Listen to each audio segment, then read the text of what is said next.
Buenas, queridos estudiantes de la materia Niveles de acompañamiento terapéutico, grupal, familiar y comunitario, correspondiente al segundo año de la Tecnicatura Universitaria en Acompañamiento Terapéutico de la Facultad de Ciencias Económicas, Jurídicas y Sociales de la Universidad Nacional de San Luis.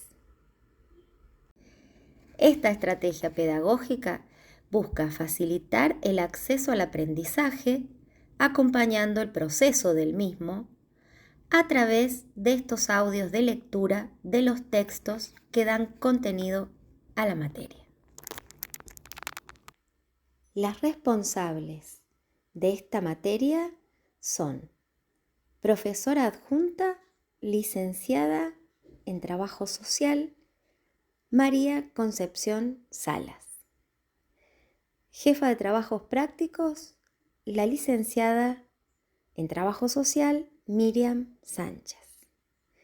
Y como auxiliar de primera semi-exclusiva, quien les habla, técnica universitaria en acompañamiento terapéutico, Valeria Sánchez Lucero. El Instituto Colombiano de Bienestar Familiar, como su nombre lo indica, debe velar por el bienestar de la familia en su totalidad, y no solamente de uno de los miembros, pues entre ellos existen un sinnúmero de relaciones y vínculos que son los que en definitiva hacen que aparezcan las conductas, motivo de consulta en nuestros servicios.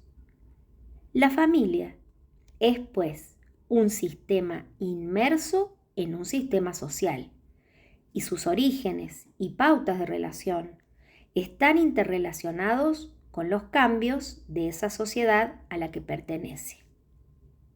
La familia, hasta la fecha, es la encargada de suplir la satisfacción de necesidades biológicas y afectivas de los individuos. Responde por el desarrollo integral de sus miembros y por la inserción de estos en la cultura, la transmisión de valores para que se comporten como la sociedad espera de ellos. De ahí que la pertenencia a una familia constituye la matriz de la identidad individual, de donde aprende, por lo que llamamos el proceso de socialización, las pautas transaccionales que le permitirán funcionar a lo largo de su existencia y evolución individual. La terapia familiar sistémica es un cuerpo de teorías y técnicas que estudian al individuo en su contexto social. Intenta modificar la organización de la familia, pues se parte de la idea de que cuando se transforma la estructura de la familia, se modifican consecuentemente las posiciones de sus miembros en ese grupo y como resultado se modifican las experiencias de cada individuo parte del sistema, pues se considera que el hombre no es un ser aislado, sino que es un miembro activo y reactivo de los grupos sociales. Las técnicas tradicionales de salud mental se originaron en la fascinación producida por la dinámica del individuo, llevando a los terapeutas a concentrarse en la vida intrapsíquica y, como consecuencia, en las técnicas de tratamiento para el individuo aislado de su medio, lo que llevó a la concepción de este como asiento de la patología. La terapia estructural de familia estudia al hombre en su contexto social y tuvo su origen y desarrollo en la segunda mitad del siglo XX. Supone que la información, actitudes y formas de percibir son asimiladas por el individuo y lo llevan a actuar de una u otra manera en el contexto habitual. La familia es, entonces, un factor importante en este proceso. Es por ello que este enfoque encara el proceso de feedback entre las circunstancias y las personas implicadas. Y recurre a técnicas que alteran el contexto inmediato, el cual, al ser modificado, lleva a cambios en la experiencia de cada miembro. La táctica fundamental de este enfoque consiste en modificar el presente, el aquí y ahora, y no en explorar e interpretar el pasado, el allá y entonces, aunque no se niega que el pasado influyó en la creación de la organización y funcionamiento actual de la familia. Pero lo que interesa es intervenir para cambiar el presente. El terapeuta o servidor público que presta el servicio de ayuda se asocia al sistema para transformarlo, pues se parte del convencimiento de que, al transformar la estructura familiar, se permitirá el cambio. La familia o sistema familiar regula, alimenta y socializa a sus miembros, de tal manera que si logra reparar o modificar su funcionamiento, se logrará una mayor eficacia y el cambio logrado se mantendrá dada la propiedad autorreguladora que tiene la familia. La forma de unión, su tamaño, el número de personas que incluye, el tipo de parentesco y algo de su historia y evolución. 2. Su sistema relacional, o sea, la forma como interaccionan el hombre y la mujer, los roles, la comunicación, los vínculos positivos y negativos, el afecto, la cohesión de sus miembros. 3. Su momento evolutivo.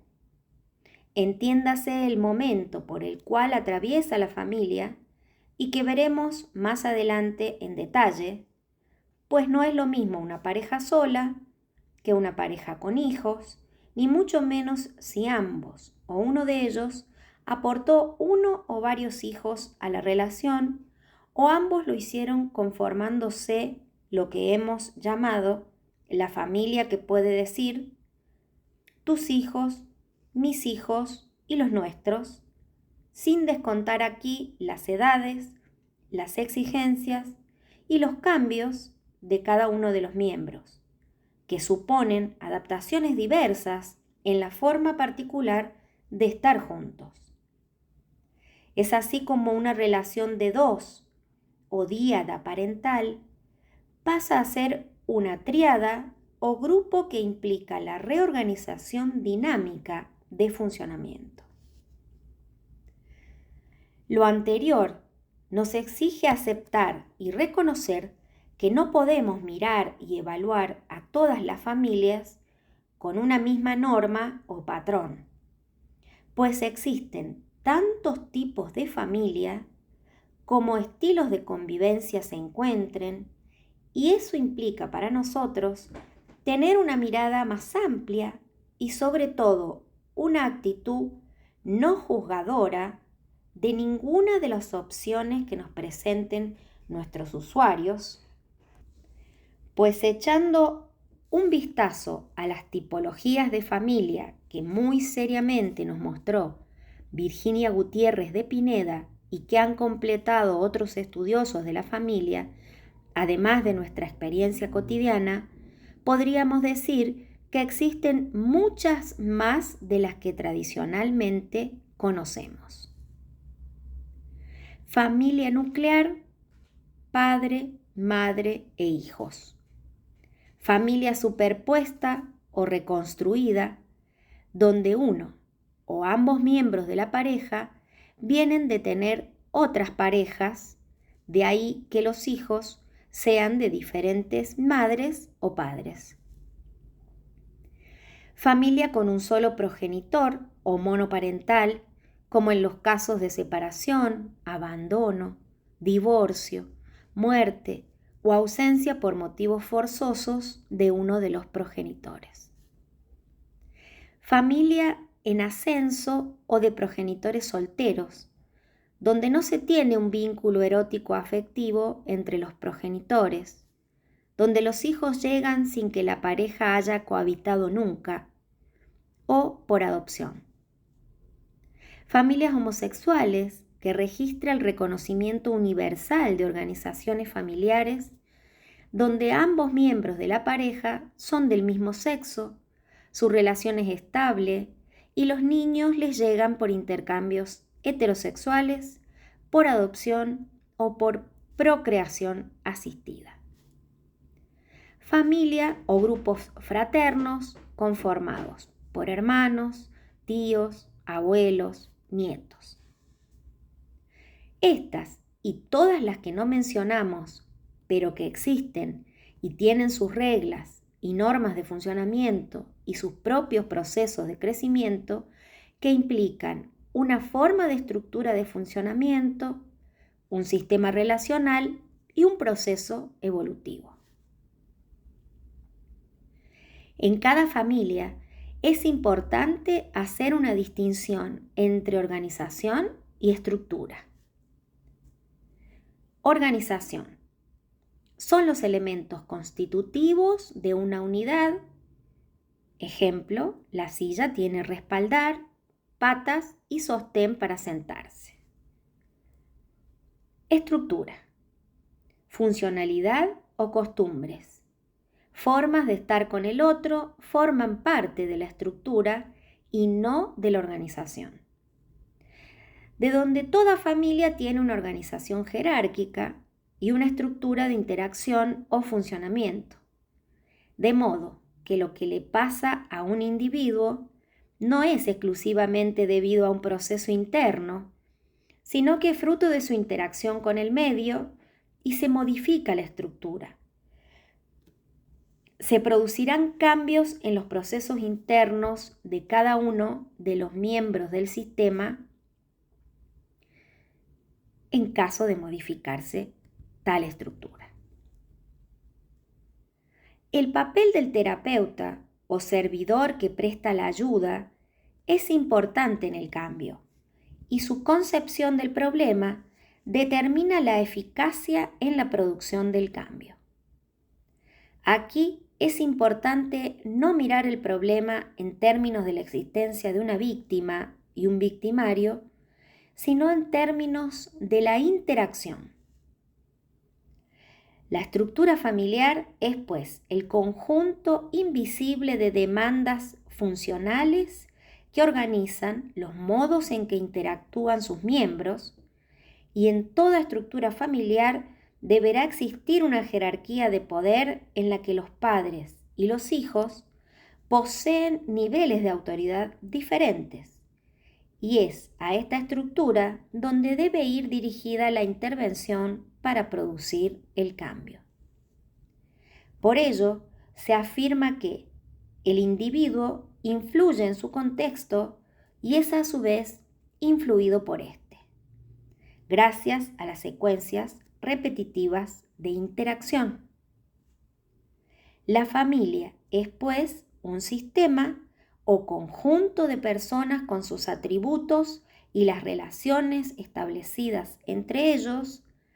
Por ello decimos que el individuo es un subsistema o parte del sistema, de ahí que se debe tomar en cuenta el conjunto y no las partes. En el enfoque sistémico, las cosas no son, sino que aparecen. Así, lo que aparece puede desaparecer, a diferencia de lo que es, que no puede dejar de ser. De ahí que no se aceptan afirmaciones tales como él es muy responsable, ella es muy agresiva, él es muy rebelde. Aquí hay que analizar cuando la persona aparece como tal o cual cosa para así poder detectar los circuitos de conductas repetitivas que hacen que una conducta aparezca. Por ello, no es necesario la reconstrucción de una historia y la evolución, sino tratar de comprender el problema en términos relacionales, mediante la colaboración de todos los miembros de la familia, que deben reportar cómo ve cada uno el problema para definir juntos un objetivo estable, que produzca un cambio y dé solución al problema. Así, cada uno en términos concretos, observables, medibles, cuantificables, deberá definir cuál será su contribución para lograr el objetivo concertado. Estos acuerdos son posibles si se aclaran los límites o las reglas que definen las formas de interacción entre los distintos miembros y subsistemas que se presentan en la familia. Así, relación conyugal, un subsistema conformado por el hombre y la mujer. Relación socioetaria, conformado por el subsistema económico. Relación fraterna, un subsistema conformado por los hermanos. Relación parentofilial, un subsistema conformado por padres e hijos. Ejemplo, el límite del subsistema parental se encuentra definido cuando la mamá le dice al hijo mayor: tú no eres el padre de tu hermano. Si él comete una falta, dímelo y yo soy quien lo hago obedecer. En un subsistema familiar, la realidad no solo es lo dado, sino también lo posible. Esto nos lleva a ser capaces de pensar en un futuro diferente, de acuerdo a la capacidad creativa e innovadora del ser humano. Significa creer que todo ser humano, independientemente de sus circunstancias, es capaz de cambiar. Etapas del ciclo vital. 1. Noviazgo. 2. Matrimonio o unión. 3. Embarazo o acomodo para ser 3. 4. Nacimiento del primer hijo. 5. Escolaridad de los hijos. 6. Pubertad y adolescencia de los hijos. 7. Salida de los hijos de la casa. 8. Nido vacío. 9. Retiro laboral. 10. Vejez, viudez y muerte. Estas son crisis vitales esperadas y casi universales, y entre ellas se suceden otras muchas que no le suceden a todos los sistemas familiares. Ejemplo, un secuestro, una muerte, un periodo de desempleo, un cambio de ciudad o de barrio, etc. Además de estas etapas que suponen la reacomodación permanente de la familia, se evidencian 5 áreas de conflicto conyugal y que son productoras de tensión que, de no hacer acuerdos previos, llevan a la familia a la disfunción. Ellos son: organización de la casa y todo lo doméstico, el aspecto sexual, la educación de los hijos, lo social, relación con amigos y familia del otro, lo económico, laboral. Propiedades sistémicas de la familia. Homeostasis o equilibrio estable o uniforme. Todo sistema tiene una tendencia a mantenerse constante y estable con relación a límites definidos de algunas de sus variables en relación con el ambiente. Es la tendencia a perder el estado de equilibrio versus la tendencia a buscar un nuevo equilibrio. Este permite proteger el sistema con relación a la información que entra y sale del sistema, sea esta positiva o negativa. Es como la capacidad que tiene la familia para regular las interacciones en su interior y con el medio exterior y conservar el equilibrio. Equifinalidad. Varias causas producen un mismo resultado y una misma causa puede producir resultados diversos. Por eso, no es posible las comparaciones que hacemos en la vida cotidiana diciendo: yo también tuve el mismo problema y no reaccioné así, o a mí me criaron los mismos padres y no hago eso que hace mi hermano. O pretender negar una circunstancia común porque se provenga de ambientes y sistemas familiares diferentes. Orden jerárquico. Implica la noción de límites, o sea, aquella región que separa un sistema de otro cuya función es filtrar o seleccionar la energía que entra o sale del sistema.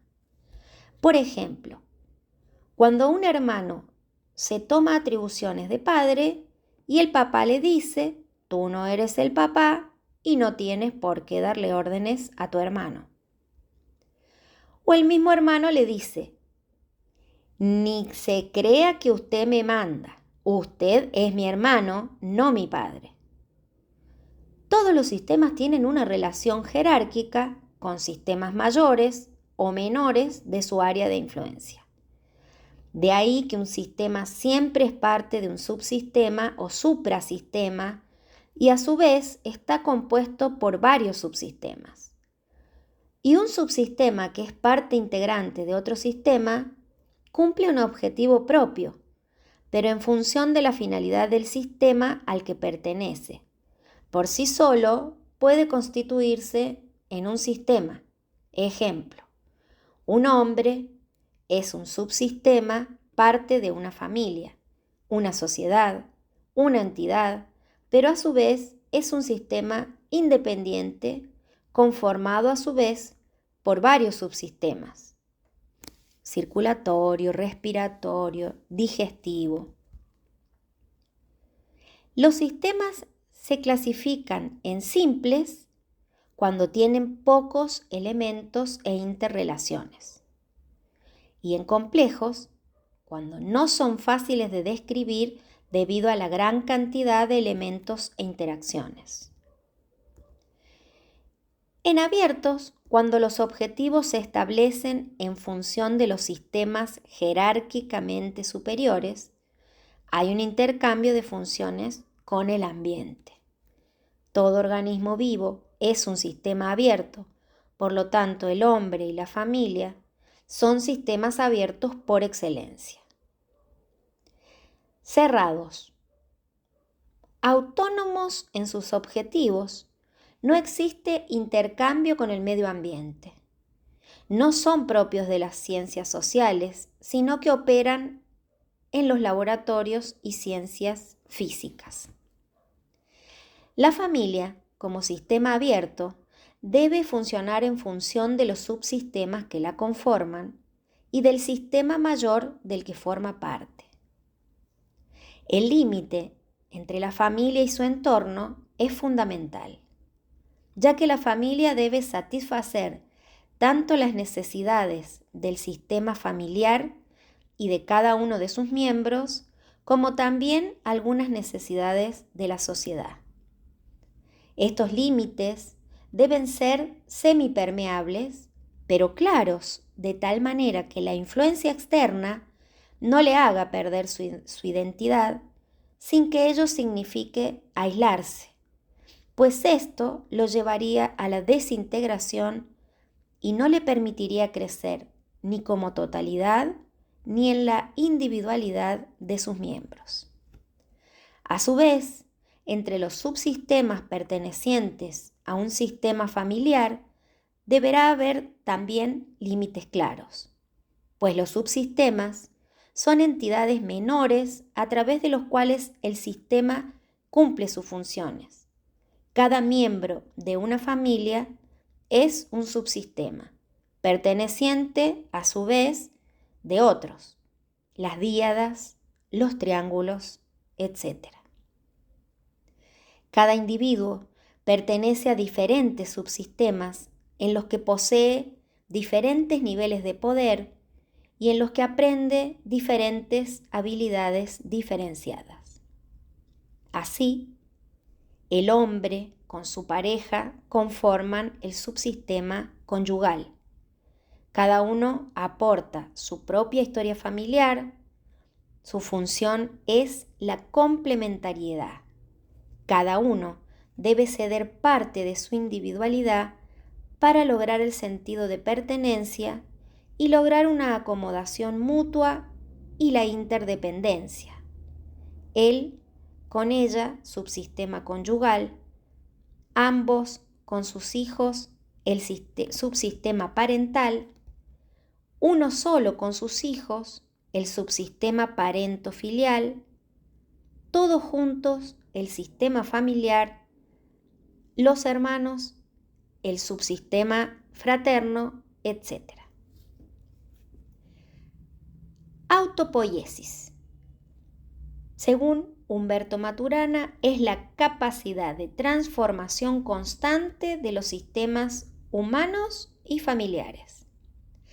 La familia, además, no permanece estable ni en equilibrio constante, sino que se transforma discontinuamente. De ahí que el enfoque sistémico entrega propuestas terapéuticas transformadoras, desequilibrantes, donde la noción de equilibrio-desequilibrio adquiere otras connotaciones para producir cambios cualitativos en los sistemas familiares. Entropía es la energía ineficaz o atrofiada que, traducida al sistema familiar, significa la cantidad de esfuerzos que no conducen a resultados. Los sistemas tienden a perder eficacia y a esto se le denomina tendencia a ganar entropía. Holística. Perspectiva de interrelación individuo, familia, sociedad, donde los procesos individuales, familiares y socioculturales están conectados de manera interdependiente y multicausal, influyéndose dinámica y permanentemente.